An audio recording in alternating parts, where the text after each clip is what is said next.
in industry, in modern health facilities.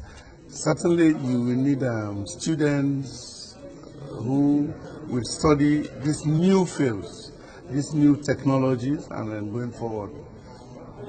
So that's why we... And by the way, in spite of lack of rule of law and democracy, they're coming in to sign contracts with us. But can we have a CSR, a corporate social responsibility, that says to these companies, as Ellen Johnson Sirleaf is trying to do in Liberia with Mittal, to say, hey, we want to know the revenues. We want to see that you don't import chickens to feed your local workers, but you help our farmers produce the chicken. Can we have a common value system with CSR for everybody, whether it's Chinese, American, whatever company? Because today it is the reality that our companies... Sometimes you run into problems with institutions of the state. They have a right to say, I don't go to their country. I have a right, if I'm in charge, to say, they don't come to my country. That is their right. One thing I'm sure about, like I've said it, I can challenge anybody, investigate me in the United States.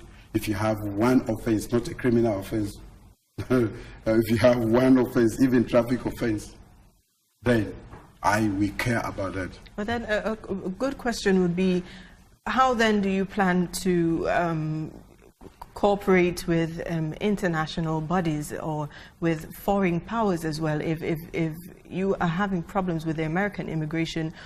And of course, everyone knows that America is one of the biggest economies in the world.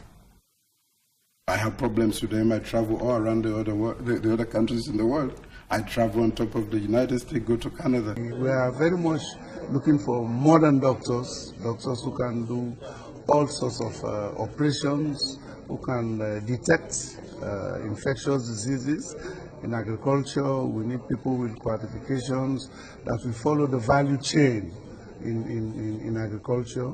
They're the poorest, amongst the poorest 5 countries, and Ebola decimated them. Why would a guy like this having a good career decide that he's going to pick up a challenge like that? Well, if I don't do it, maybe the wrong people will. And if I don't go there and call you guys together and say, let's transform the lives of 6 million people. If everything you've said about clean energy is true, I will go in, and if I succeed and I become president, I create the enabling environment, you come in, invest. And you can be my best friend. If you want to betray this country, I will betray you. This country is bigger than all of us. I will betray all of you.